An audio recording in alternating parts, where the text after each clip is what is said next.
राम राम मेरे संघर्षशील मित्रों। और कशन के हाल चाल देखो, सब आनंद मंगल हो आपका, है ना। बढ़िया तरीके से आप चल रहा है दोस्तों आपका कोर्स।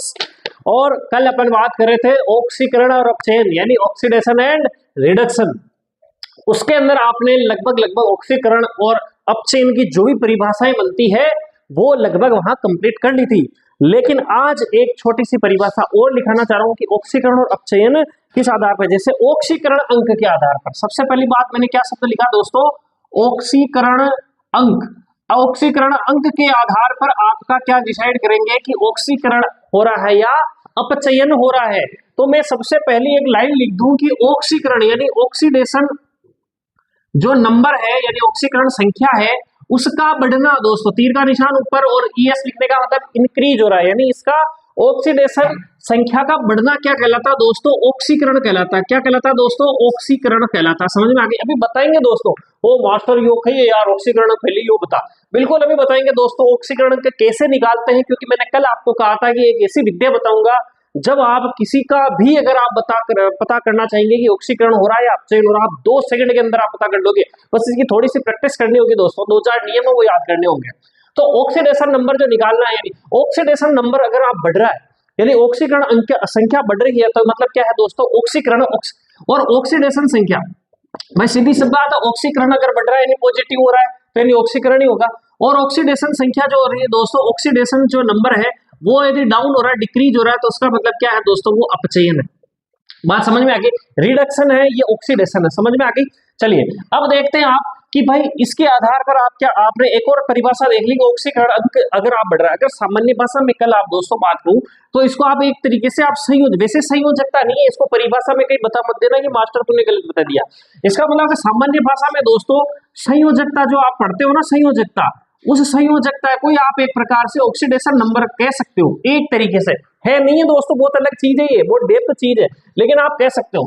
जैसे कि आपने यहाँ पर दोस्तों आपको पता है कि FeCl2 आपने लिखा है ना। FeCl2 का मतलब यदि आप इनको आयनों में तोड़ोगे दोस्तों तो ये Fe+2 आयन और Cl माइनस यानी 2 है, ये तो 2 आगे लगा देंगे, इस प्रकार के आयनों में टूट जाता है। चूंकि इसने अब Fe+2 का मतलब क्या दोस्तों, Fe से क्या बना यहाँ पर, Fe+2 बना, यानी इसने क्या किया दोस्तों, 2 इलेक्ट्रॉनों का त्याग किया। तभी तो भाई एक इलेक्ट्रॉन का त्याग कर, एक इलेक्ट्रॉन त्याग करता तो Fe+, 2 इलेक्ट्रॉन का त्याग कर दिया तो Fe+2।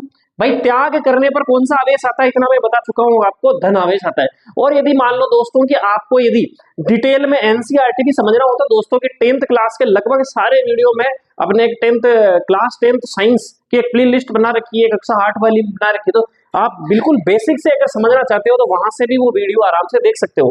तो मैंने कहा कि आपके यहाँ पर क्या हुआ, एक इलेक्ट्रॉन का जैसे ही त्याग किया, इलेक्ट्रॉन का त्याग करने पर कौन त्याग करता है, जिसके पास है भाई, अमीर आदमी धनी आदमी तो त्याग करता है। तो जो त्याग करने वाला होगा उस पर कौन सा आवेश आ जाता है दोस्तों, धन आवेश आ जाता है। कौन सा आवेश आ जाता है, और इसको इस प्रकार से प्लस से दिखाते हैं। जितने इलेक्ट्रॉन त्यागे, जितने लाख इसने दिए ना उतने प्लस इस पे लग जाते हैं। कहने का मतलब यदि एक इलेक्ट्रॉन त्यागा तो Fe+ और 2 इलेक्ट्रॉन त्यागे तो Fe+2, 2 इलेक्ट्रॉन त्याग दिए कहने का मतलब। और यदि मान लो आ जाए Fe+3, इसका मतलब क्या हो गया दोस्तों, इसने 3 इलेक्ट्रॉन त्याग दिए। जैसे कि मैं बात करूं आप पे कि नाइट्रोजन है दोस्तों, कि नाइट्रोजन पे मान लो माइनस लगा हुआ है, यानी माइनस का मतलब क्या है, ऋणी है, ये ऋण ऋण आवेश है, ये है ना, नेगेटिव चार्ज है। ऋण कब होता है, जब किसी से उधार लेते तभी तो आप पे ऋण होता है। तो ऋण का मतलब यहाँ पर एक ऋण का निशान, अब मैं एक लगाऊं या नहीं लगाऊं तब भी माइनस का मतलब, केवल इसका मतलब भी एक ही है, और एक लगाओ तब भी एक ही है, यानी ऐसा निशान आ जाए, यानी इसने एक इलेक्ट्रॉन क्या किया दोस्तों, ग्रहण किया, उधार लिया। समझ में आ गई ना।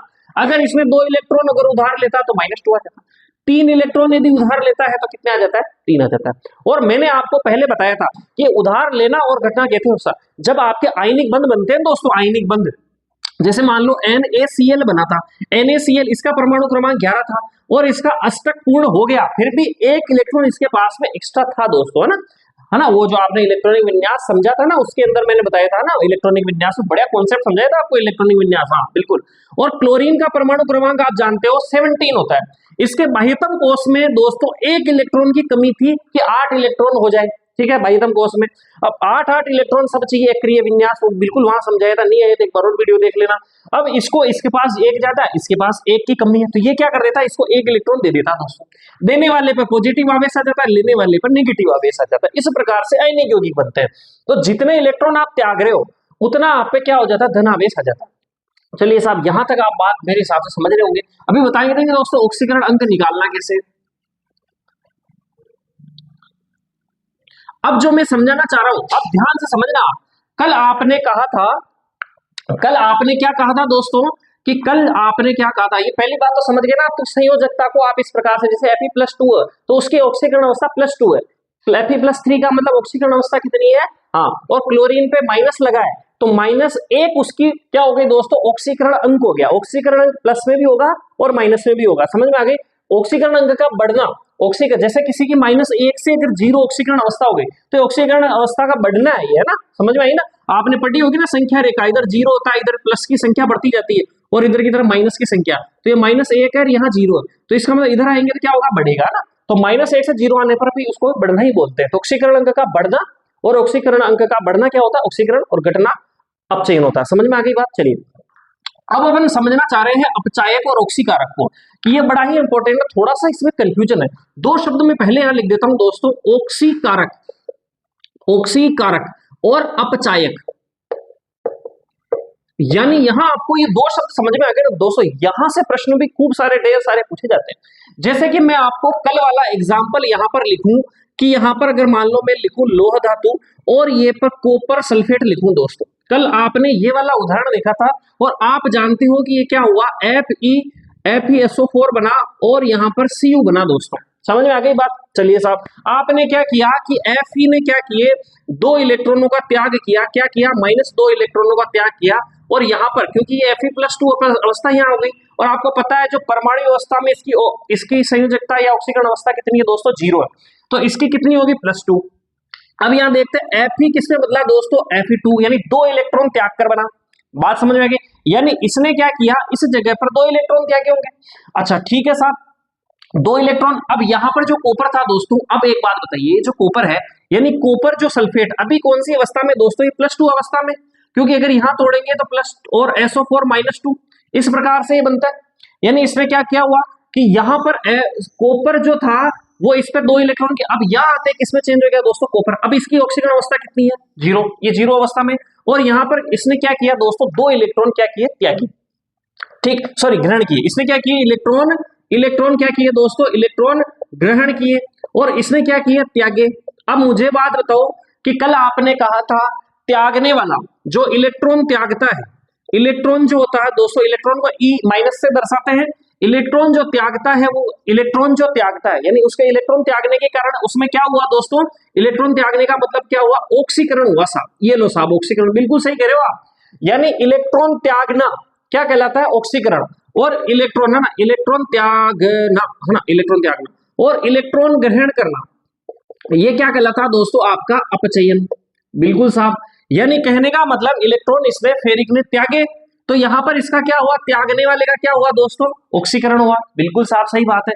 और इसने ग्रहण किए तो यहां ये कंडीशन क्या दर्शाती है कि यहां पर क्या हो रहा है, अपचयन हो रहा है। Cu+2 का Cu में क्या हो रहा है दोस्तों, अपचयन। बड़ी ध्यान से समझना बात। लेकिन आप एक बात बताओ मेरे को कि ये इसने इलेक्ट्रॉन त्यागे, अगर इसने इलेक्ट्रॉन त्यागे तो किसी ने तो ग्रहण किए।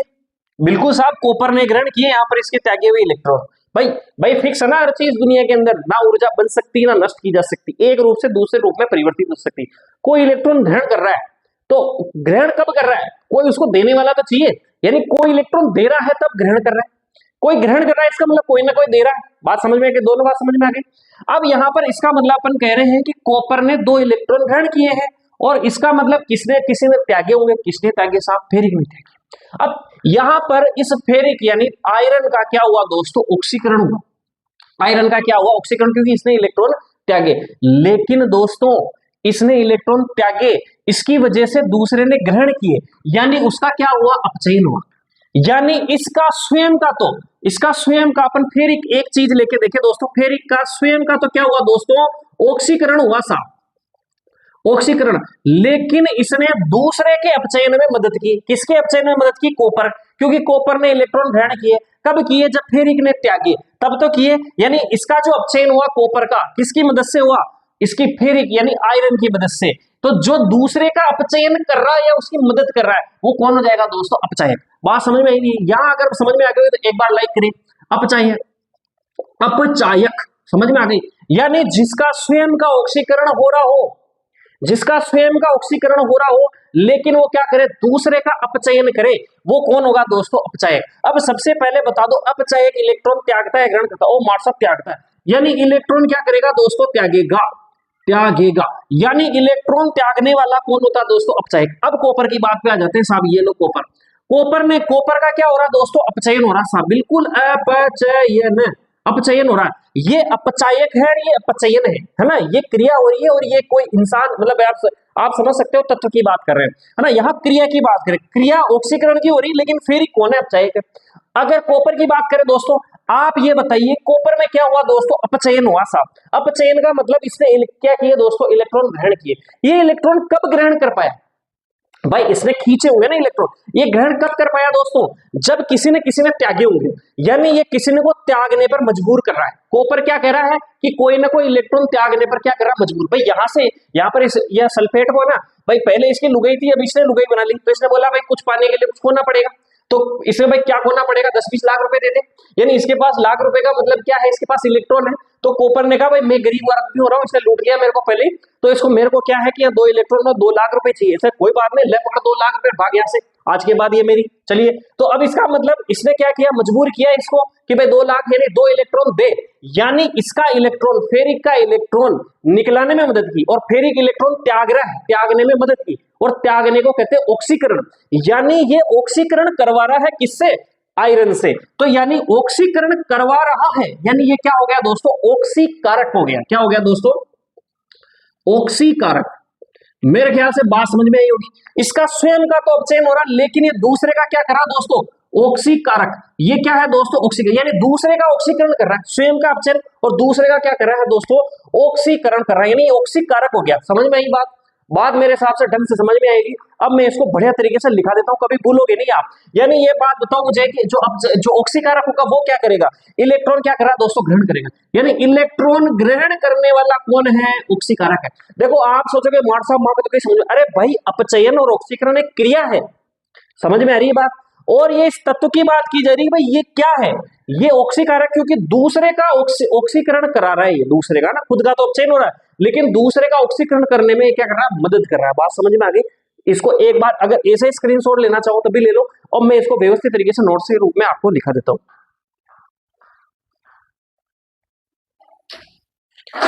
हाँ देखो दोस्तों, स्क्रीनशॉट ले, है ना? तो ऑक्सीकरण अंक के आधार पर ऑक्सीकरण अपचयन लिख दिया, एग्जाम्पल लिख दिया, ऑक्सीकारक पदार्थ मैंने यहाँ पर इसकी जो भी डेफिनेशन बन सकती है वो मैंने यहाँ पर लिख दिए पॉइंटों में, ताकि आपको अच्छी तरीके से याद हो जाए।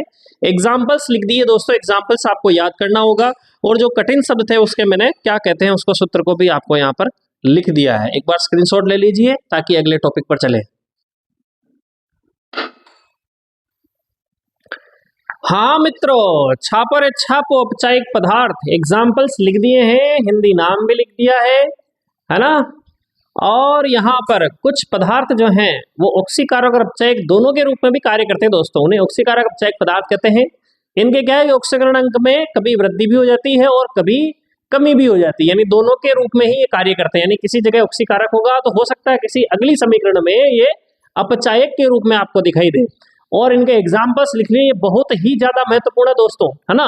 ये जो अलग से चीजें होती है ना, ये बहुत ज्यादा महत्वपूर्ण होती है। तो ऑक्सीकारक अपचायक दोनों की तरह कार्य करने वाले को आप जरूर याद कर लेना। आगे बात समझ में, छापो इसको, फिर अगले पॉइंट पर चलते हैं अपन। देखो दोस्तों, अब क्या अपन पढ़ेंगे, ऑक्सीकरण अंक क्या है ना। लगभग अपना ऑक्सीकरण और अपचयन खत्म हो चुका है, अपन पढ़ रहे हैं ऑक्सीकरण अंक, ताकि आप ऑक्सीकरण अंक का बढ़ना और घटना आप समझ सके। तो यहाँ पर कुछ दोस्तों कुछ मंत्र है ना, कुछ लाइनें हैं जो आपको याद करनी होगी या समझनी होगी। ऑक्सीकरण अंक में सबसे पहले आपको सामान्य सामान्य परमाणुओं के बारे में जानना होगा कि इनकी ऑक्सीकरण अंक क्या है। जो उनकी सामान्य, मैंने पहले बताया था, ऑक्सीकरण अंक सामान्यतः आप संयोजकता है वैलेंसी के रूप में आप कर सकते हो, मतलब समझ सकते हो। और वैलेंसी क्या है, मैंने अभी आपको बताया कि किसी को आप ना बाह्यतम कोष में, मैंने बता चुका हूं बाह्यतम कोष क्या, बहुत तरीके से समझाएगा कार्बन वाले चैप्टर के अंदर। बाह्यतम कोष के आपके अगर इलेक्ट्रॉन किसी के 8 इलेक्ट्रॉन होने में यदि कम है, बाह्यतम कोष में सब चाहते हैं कि मेरे 8 इलेक्ट्रॉन हो जाए, मैं स्थायित्व प्राप्त कर लूं। अगर वहां 8 इलेक्ट्रॉन में किसी के पास कमी है तो वो ग्रहण करेगा, जितने ग्रहण करेगा वो उसकी संयोजकता है। और माइनस में होगी क्योंकि ग्रहण करने वाला ऋणी होता है। जैसे ऑक्सीजन को 2 इलेक्ट्रॉनों की आवश्यकता होती है, इसीलिए ऑक्सीजन के अष्टक पूरा करने के लिए, जैसे उदाहरण बता दूं कि इसका परमाणु क्रमांक कितना होता है दोस्तों, 8 होता है। तो 1s2 2s2 2 2 4 हो गए और 2p क्या हो गए 4 और 4। अब इनके लास्ट का जो ये जो बाह्यतम कोष हुआ दोस्तों, इसमें कितने इलेक्ट्रॉन 6। अब कितने चाहिए इनको, 2 इलेक्ट्रॉन और चाहिए, यानी ऑक्सीजन पर हमेशा कितना आवेश रहेगा -2, क्योंकि 2 इलेक्ट्रॉन और चाहिए इस पर। 2 इलेक्ट्रॉन मिलते ही इसका अष्टक पूरा हो जाए, यानी बाह्यतम कोष में 8 इलेक्ट्रॉन हो जाएंगे। लेकिन ये इलेक्ट्रॉन ग्रहण करना पड़ रहा है, ग्रहण करने के कारण इस पर कौन सा आवेश आता है, माइनस यानी ऋण आवेश आता है। और कितने इलेक्ट्रॉन ग्रहण किए, 2, तो 2 -2 इस पर आवेश आ जाता है। इसी प्रकार से दोस्तों जिस पर जितना आवेश आता है इसकी अपन संयोजकता कहते हैं, और सामान्य तत्वों के रूप में ये इनकी ऑक्सीकरण अवस्था भी होती है। ऑक्सीजन सामान्यतः -2 ऑक्सीकरण अवस्था ही दर्शाता है। लेकिन कभी कभी क्या होता है दोस्तों कि जैसे आपने नाम सुना होगा हाइड्रोजन पर ऑक्साइड, मैंने क्या कहा, हाइड्रोजन पर ऑक्साइड। तो हाइड्रोजन पर ऑक्साइड में दोस्तों ऑक्सीजन की जो संयोजकता होती है वो होती है -1। कितनी होती है दोस्तों, -1 होती है। इसी प्रकार से हाइड्रोजन सुपर ऑक्साइड, अगर मैं बात करूंगा हाइड्रोजन सुपर ऑक्साइड, तो ये जो स्थिति होगी दोस्तों, ये जो स्थिति होगी H2 HO2 है ना, HO2, ये जो स्थिति होगी ये सुपर ऑक्साइड कहलाएगा। ये पर ऑक्साइड, ये तो ऑक्साइड है सिंपली, ये पर ऑक्साइड है और ये सुपर ऑक्साइड है दोस्तों। यहाँ पर जो ऑक्सीजन की जो संयोजकता होगी ना वो दोस्तों आधी ही होती है ना। लेकिन ये कुछ चीजें हैं, ये इतनी तुम्हारे जरूरी नहीं कि जानकारी हो जाए, है ना, इतना ज्यादा मैटर तुम्हारे एग्जाम में नहीं पूछा जाता, लेकिन आप समझना होगा, ये बात समझ में आई आपकी संयोजकता क्या है। इसी प्रकार से जो हाइड्रोजन होता है ना दोस्तों, हाइड्रोजन की हमेशा संयोजकता कितनी होगी दोस्तों, +1 होगी। क्या होगी दोस्तों, +1, क्योंकि हाइड्रोजन में आपको खुद को पता है दोस्तों, हाइड्रोजन में क्या होता है कि हाइड्रोजन का परमाणु क्रमांक 1 ही है, यानी ये इलेक्ट्रॉन क्या होगा दोस्तों, त्यागेगा नहीं कभी भी, है ना। एक ही बेचारा एक ही दे देगा तो बचेगा क्या, जीवन मर जाएगा, है ना। एक इलेक्ट्रॉन ही इसके पास, परमाणु क्रमांक 1 ही है। एक परमाणु क्रमांक का मतलब 1 प्रोटॉन है 1 इलेक्ट्रॉन है। अगर एक ही इलेक्ट्रॉन ये किसी को दे देगा तो आप कहोगे सर प्लस का मतलब तो देना ही होता है। देखो दोस्तों होता क्या है कि ये जब भी किसी के साथ मान लो संयोग करेगा ना, तो जैसे HCl से संयोग करेगा, ये हमेशा क्या होता है, मैंने पहले भी बताया, हाइड्रोजन कभी आयनिक बॉन्ड नहीं बनाता है। क्या नहीं बनाता दोस्तों, आयनिक बॉन्ड नहीं बनाता। क्या बनाता है साहब, सहसंयोजक बंध बनाता है ना, यानी ये साझा करता है इलेक्ट्रॉन का, ना कि इलेक्ट्रॉन त्यागता है। अब ये बेचारा त्याग देगा तो कुछ बचेगा ही नहीं। अब यहाँ पर होता क्या दोस्तों, ये इलेक्ट्रॉन क्या करता है कि इलेक्ट्रॉनों का साझा करता है। भाई तू भी इलेक्ट्रॉन यहाँ एक रख, मैं भी रखता हूँ, तो एक इसने रखा एक इसने रखा, तो एक बंध बन जाता है। ये होता है सहसंयोजक बंध, यानी इलेक्ट्रॉनों का साझा कर रहा है। ये बढ़िया तरीके से आपको मैंने कार्बन वाले चैप्टर में दोस्तों ढंग से समझाया था, है ना, याद होगा आपको। अब तो हाइड्रोजन क्लोराइड के बीच में सहसंयोजक बंध बना, लेकिन ये क्लोरीन थोड़ा सा होशियार है, ठीक।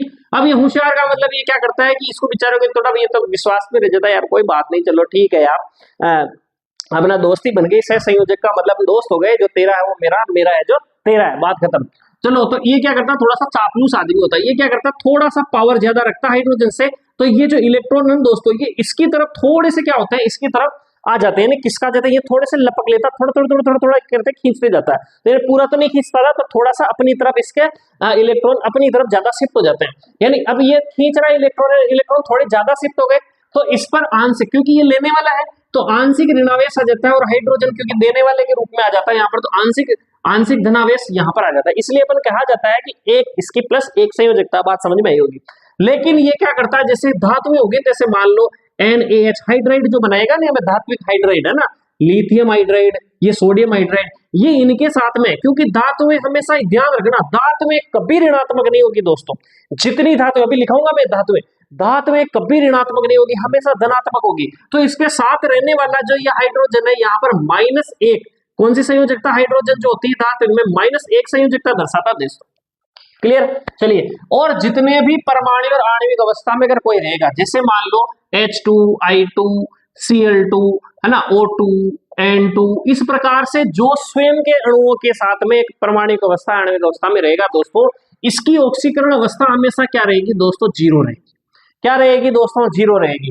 या फिर जैसे अपन ने बात की थी अभी कॉपर, केवल कॉपर बना हुआ है, फेरिक बना हुआ है ना, कभी लिथियम बना हुआ है, मैग्नीशियम बना हुआ है, इन सबकी जहां पर कुछ भी इनके साथ जुड़े हुए नहीं है दोस्तों, तो इनकी ऑक्सीकरण अवस्था हमेशा कितनी रहेगी, 0 रहेगी। बात समझ में आ रही होगी मेरे। अब जैसे मान लो मैंने कहा कि मैग्नीशियम, और यहाँ लिखा मैग्नीशियम सल्फेट, तो यहाँ मैग्नीशियम के साथ में कोई नहीं है, ये अभी उदासीन अवस्था में, तो इसकी ऑक्सीकरण अवस्था कितनी होगी दोस्तों? 0। लेकिन मैग्नीशियम सल्फेट का निर्माण कैसे हुआ भाई? इसको कितने इलेक्ट्रॉन चाहिए? सल्फेट को 2 इलेक्ट्रॉन चाहिए साहब। कितने चाहिए? 2 इलेक्ट्रॉन इसको चाहिए। चलिए साहब 2 इलेक्ट्रॉन क्या चाहिए इसको? 2 इलेक्ट्रॉन चाहिए। तो इसको चाहिए 2 इलेक्ट्रॉन।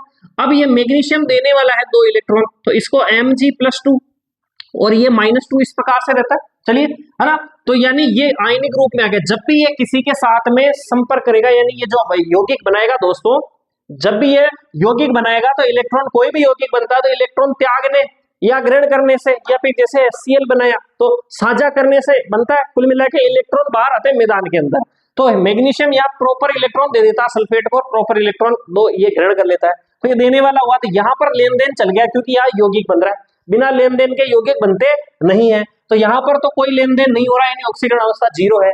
यहाँ मैग्नीशियम की ऑक्सीकरण अवस्था कितनी हो गई दोस्तों? 2। इसी प्रकार से आपने देखा था कॉपर सल्फेट और कॉपर, यहाँ कॉपर की ऑक्सीकरण अवस्था दोस्तों 0। लेकिन यहाँ कॉपर की बात करें, कॉपर ने यौगिक बनाया, क्या किया? मैदान में 2 इलेक्ट्रॉन उतारे, और सल्फेट पे तो हमेशा -2 लगा ही रहता है, तो 2 इलेक्ट्रॉन इसको दिए, इसने ग्रहण किए। यानी कॉपर की ऑक्सीकरण अवस्था कॉपर सल्फेट में कितनी है दोस्तों? +2 है। बात समझ में आ रही को मेरे ख्याल से?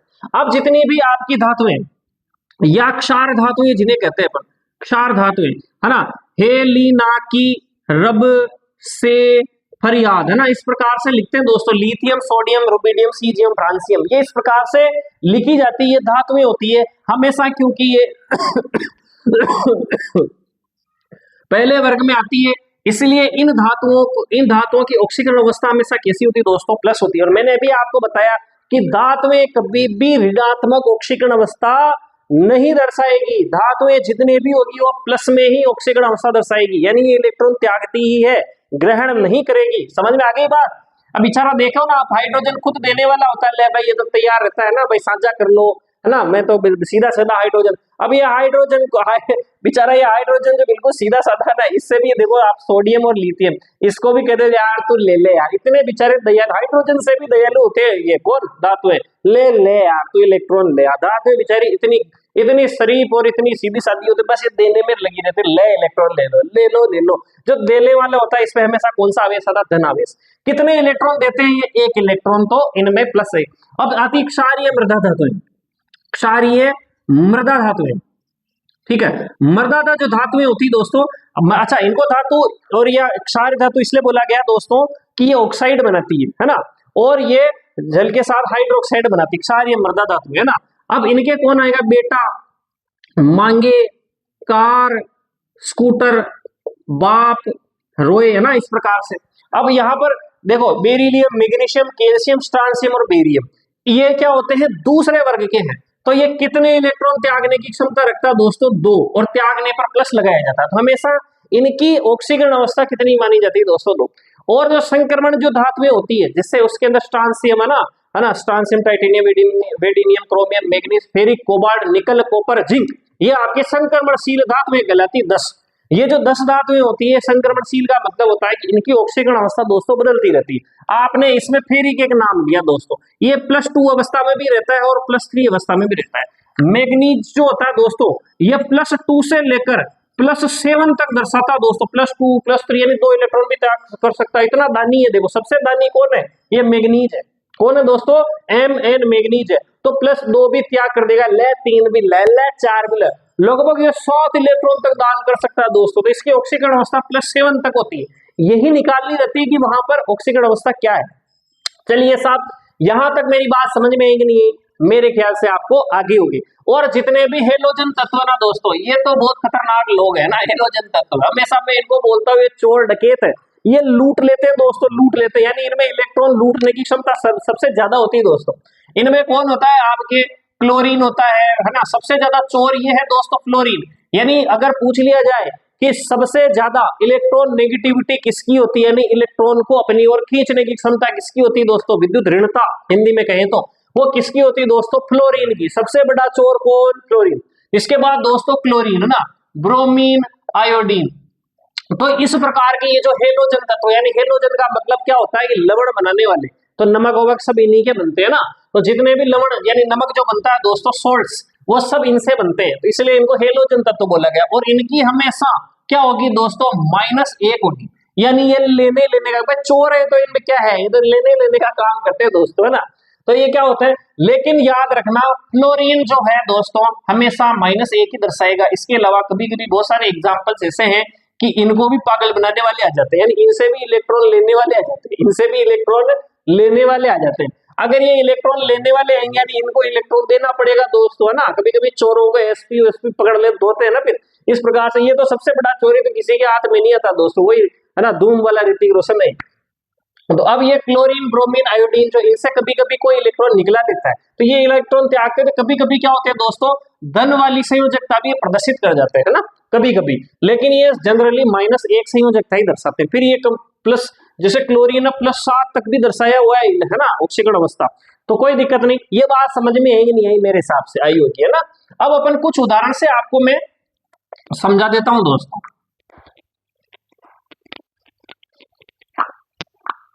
कि आपको ऑक्सीकरण अवस्था निकालनी कैसे है। चलिए साहब, आपने जो उदाहरण देखे हैं वही उदाहरण एक दो मैं यहाँ पर आपके सामने पेश कर रहा हूँ, है ना।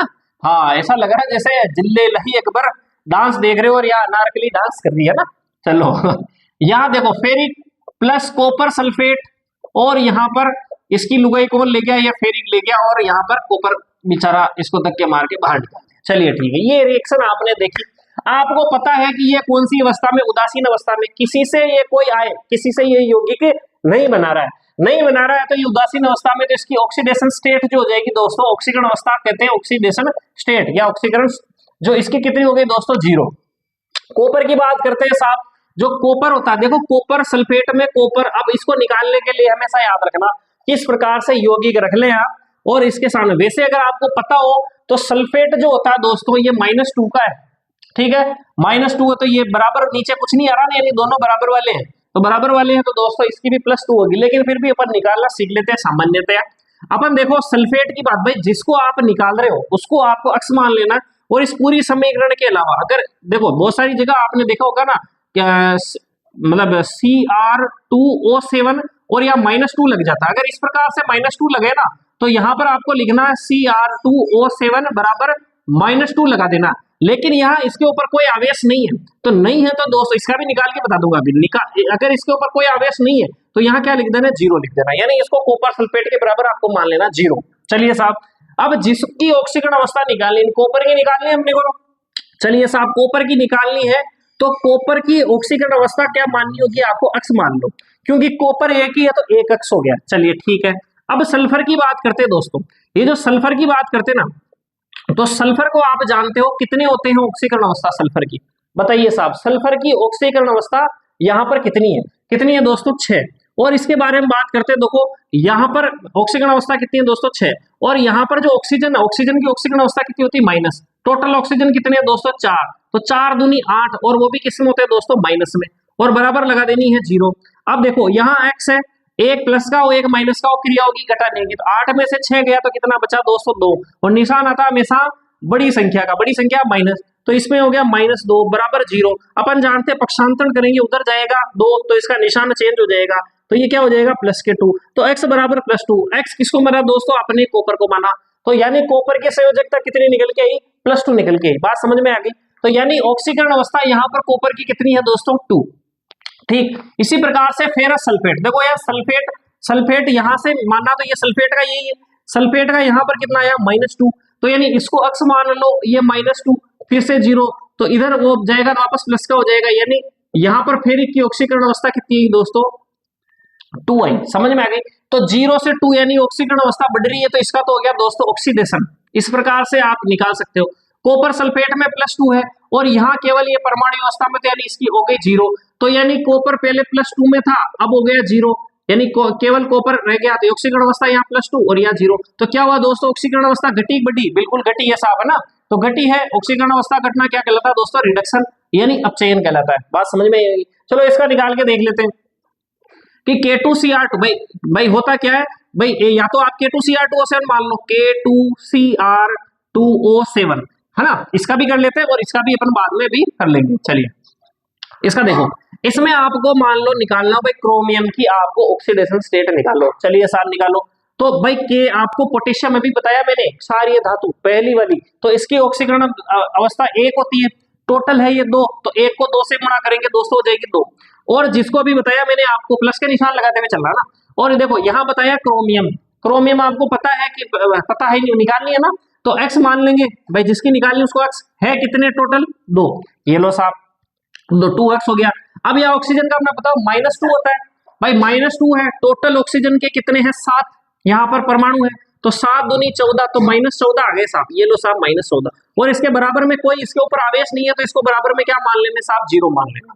ठीक समझ में आ गई। चलिए अब इसको सोल्व करते हैं। देखो ये माइनस के 14 प्लस के 2, यानी माइनस और प्लस हमेशा माइनस होते हैं, तो 14 में से 2 गए तो कितने बचे दोस्तों, यार 2x पहले लिख देता हूँ, 14 में से 2 गए तो कितने बचे साहब 12 बचे, और माइनस के 12 बचे। चलिए साहब, और इधर 0, अब इसको उधर भेज दो साहब, तो -12 पक्षांतरण करेंगे तो राइट हैंड साइड में जाता है कितने का हो जाएगा, प्लस का हो जाएगा। तो 2x बराबर क्या हो गए दोस्तों, प्लस के 12 हो गए ना, प्लस लिखो नहीं लिखो अपने आप में प्लस होता ही है।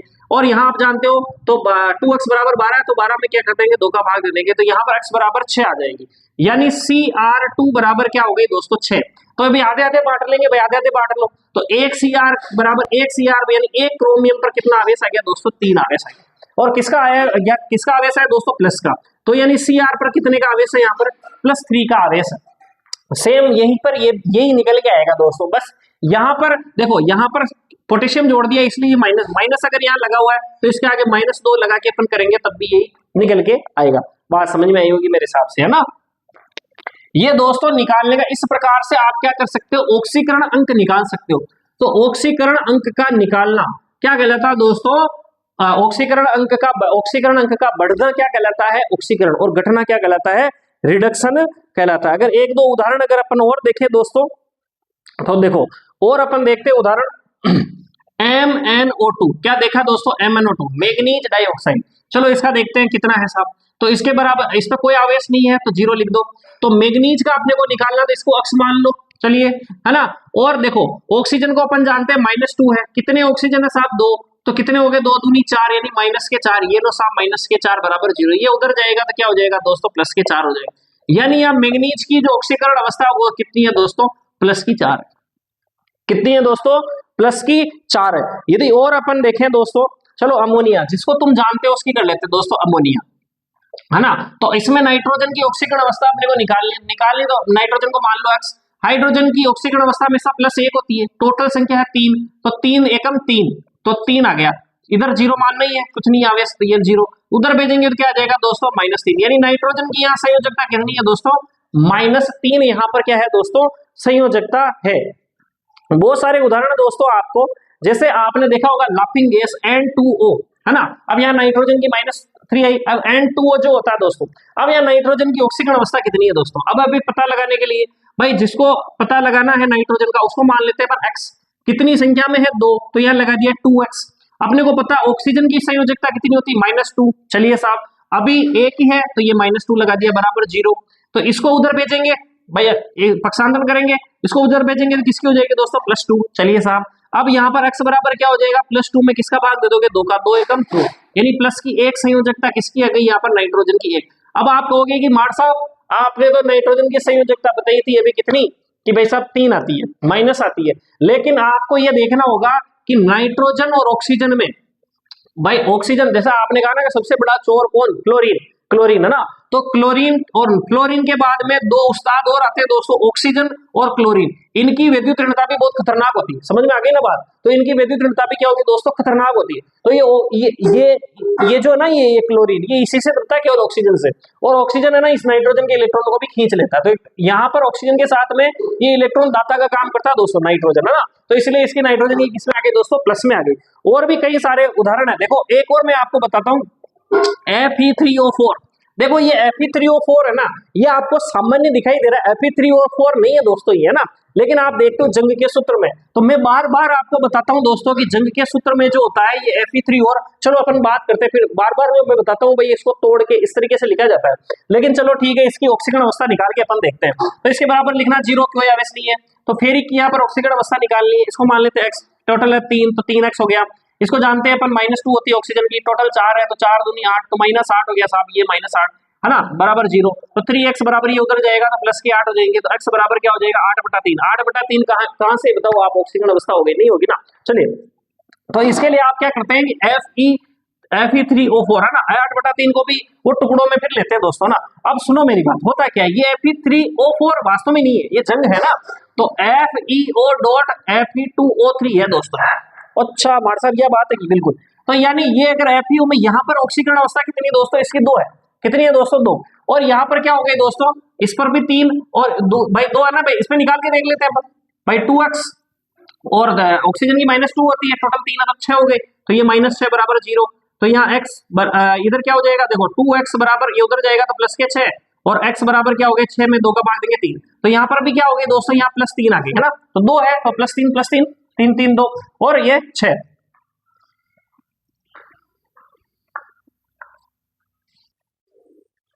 हाँ दोस्तों देखो, छाप लो, मैंने ऑक्सीकरण अंक निकालना ना, ऑक्सीकरण निकाल दिया, केवल ऑक्सीकरण अंक लिख लेना वहां पे, और अब ले लो इसका स्क्रीनशॉट, एग्जाम्पल्स भी खूब लिख लिए। ओके, तो वीडियो अच्छा लगा हो तो लाइक शेयर सब्सक्राइब करें। ओके, राम राम।